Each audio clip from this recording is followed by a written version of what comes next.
Dear students of 8th class, I hope you all are well at home. Today we will do question number 8, 9, 10 of exercise 2.4 in this video, and you have to do these questions in fair notebook and practice the same. So let's start. Question number 8. Half of a herd of deer are grazing in the field and 3/4 of the remaining are playing nearby. The rest 9 are drinking water from the pond. Find the number of deer in the herd. हिरणों के एक झुंड में से आधे खेत में घास चर रहे हैं और बचे हुए में से 3/4 क्या कर रहे हैं, पास में ही खेल रहे हैं। और बचे हुए जो 9 हिरण हैं वो क्या कर रहे हैं, पास के तालाब से पानी पी रहे हैं। हमें उस झुंड में कितने हिरण हैं ये बताना है।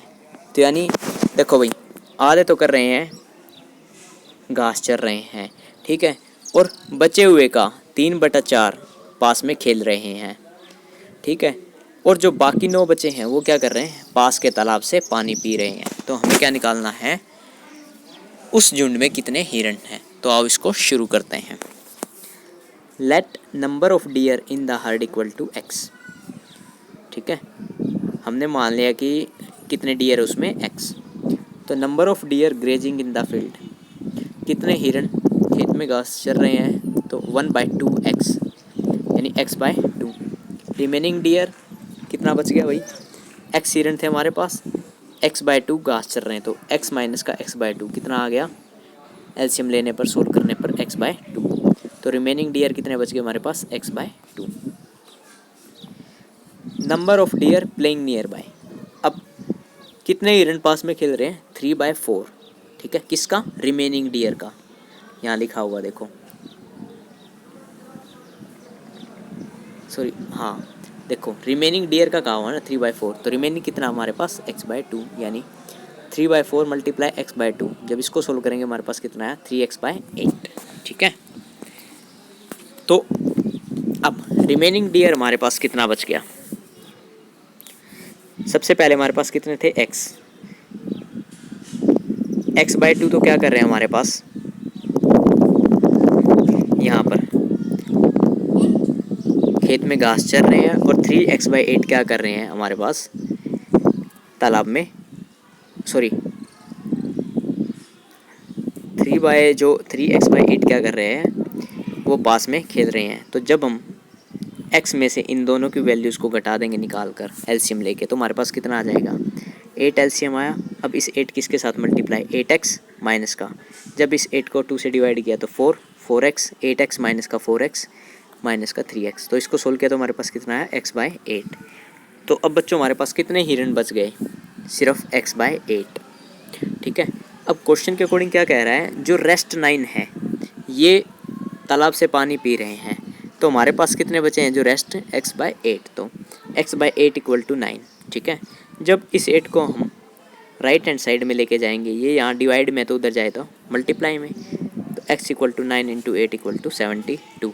तो नंबर ऑफ डियर कितने हैं फील्ड हर्ड में, 72। Next question number 9। A grandfather is 10 times older than his granddaughter. He is also 54 years older than her. Find their present age. ये कह रहा है कि एक जो है ना दादा है, अपनी पोती से 10 गुना बड़ा है, और वो अपनी पोती से 54 साल बड़ा है। उनकी प्रेजेंट एज निकालो, यानी उनकी वर्तमान आयु निकालो। तो आओ इसको शुरू करते हैं। Let present age of granddaughter equal to X. भाई हमने ग्रैंड डॉटर की जो प्रेजेंट एज है वो क्या मान ली, X. Then present age of grandfather कितनी आ जाएगी बच्चों, 10x, क्योंकि उसका क्या है, 10 गुना, ठीक है।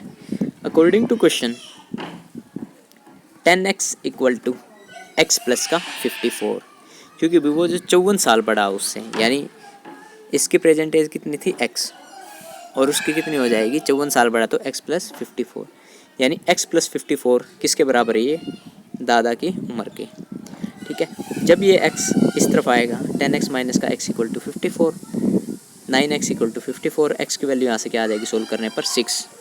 As of granddaughter equal to 6 year, age of grandfather कितने आ जाएगी 10 into 6 equal to 60 years.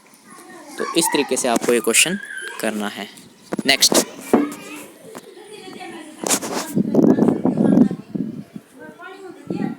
Question number 10। बच्चों इस क्वेश्चन में यहाँ पर अमंस दिया हुआ, ठीक है, और जो मेरे पास बुक थी उसमें अमित दिया हुआ था, तो इसको आप एक बार अपने बुक के हिसाब से एडजस्ट कर लेना, ठीक है। क्वेश्चन का तरीका सेम है, बस अमन की जगह अमित हो सकता है या अमित की जगह अमन। तो आप इसको शुरू करते हैं। अमन्स as is 3 times his son's age. 10 years ago he was 5 times his son's age. Find their present ages. Aman's की आयु उसके बेटे की आयु की 3 गुना है। 10 साल पहले उसकी आयु उसके बेटे की आयु की 5 गुना थी, तो उनकी क्या निकालो वर्तमान आयु। तो आओ शुरू करते हैं। लेट प्रेजेंट एज ऑफ अमित्स सन या अमन्स सन कितना x, प्रेजेंट एज ऑफ अमन या अमित कितना आ जाएगा 3x, क्योंकि 3 गुना वही, ठीक है। 10 years ago his son's age कितनी आ जाएगी x माइनस का 10। 10 years ago अमित एज कितनी आ जाएगी 3x माइनस का 10। अब अकॉर्डिंग टू क्वेश्चन क्या कह रहा है कि जो ये 3x माइनस का 10 है वो उसकी एज से कितना है 5 गुना, यानी 3x माइनस का 10 equal to 5 into X minus का 10, ठीक है। जब इसको इस 5 की मल्टीप्लाई कराएंगे अंदर तो हमारे पास कितना आ जाएगा 5x माइनस का 50। तो 3x माइनस का 10 इक्वल टू 5x माइनस का 50। जब इस 3x को तो मैं राइट हैंड साइड में ले जाऊंगा और इस 50 को लेफ्ट हैंड साइड में, तो हमारे पास क्या हो जाएगा 50 माइनस का 10 इक्वल टू 5x माइनस का 3x। तो 40 इक्वल टू 2x, x की वैल्यू यहाँ से क्या आ जाएगी बच्चों 20। तो प्रेजेंट एज ऑफ अमित से सन कितनी आ गई 20 ईयर्स, और प्रेजेंट एज ऑफ अमित कितनी आ जाएगी 60 ईयर्स। तो बच्चों एक चीज़ का ध्यान रखना, अब देखो यहाँ पर ये जो था 50 जो है ये माइनस में था ना, उधर जाएगा तो प्लस में, ठीक है। और इसको मैंने पहले ही अरेंज करके लिख दिया, प्लस वाले पहले और माइनस वाले बाद में। तो इस तरीके से आपको ये क्वेश्चन करने हैं। अगर आपको वीडियो पसंद आए तो आप इसको लाइक कर देना। Thank you.